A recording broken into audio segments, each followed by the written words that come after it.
मांसाहार केल्याने खरंच पाप लागतं का हो? बरोबर आहे, हा प्रश्न आला पाहिजे. आता कोणी पाप पाहिलंय आणि कोणी नरक पाहिलाय. आणि मग आता तर आम्ही बघा, आमचा पोल्ट्री फार्म आहे, पण आम्हाला काहीच फरक नाही. आम्ही किती बोकडं फोडलेत, माझ्या आजोबाने हे केलं, माझ्या पंजोबाने ते केलं, पण ते तर मस्त राहिले. कसलं पाप नाही, कसलं काय नाही, मस्त मोठ्या बंगल्यात मोठ्या गाडीत फिरले, चांगलंच आहे ना सगळं. खरंच पाप लागतं का? तर थोडक्यात पापाची व्याख्या समजून घ्या. पाप म्हणजे परपीडा.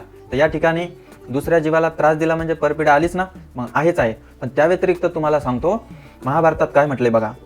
याच्यात म्हटलेलं आहे, नाही मांसस्य तृणाद काष्टात उपलाद वापी जायते. मांस हे काही गवतापासून निर्माण होत नाही किंवा लाकडापासून होत नाही किंवा काय म्हटलेलं आहे, कोणत्या प्रकारच्या लोखंडापासून धातूपासून निर्माण नाही होत. मांस हे शरीराचंच असतं.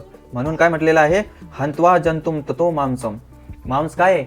एका जीवाची हत्या आहे आणि तस्मात दोषस्तु भक्षणे. मग लक्षात घ्या, तर दोष लागणार का नाही हो? अहो, या जगात सुद्धा एखाद्या जीवाची हत्या जर केली कोणी, तर त्याला आपण कोणती मृत्यूची सजा देऊ? सगळेजण आंदोलनं करतात की त्याला अशा प्रकारे त्याला मृत्यू द्या, तसं हे करा, आमच्या हवाली करा, मग आम्ही सांगू त्याला काय. आणि मला सांगा, तुम्ही जर समजा त्या जीवाची हत्या करता, मग त्या ठिकाणी पाप लागणार नाही का हो? मग तुम्हाला सजा होणार नाही का हो? आता हे तुम्हीच कॉमेंट बॉक्समध्ये सांगायचं आहे की खरोखर मांस खाल्ल्याने पाप लागतंय का नाही. माझ्या दृष्टीने तर 100% लागतंय आणि त्याला या जगात काय कुठे सोडलं गेलं नाही पाहिजे.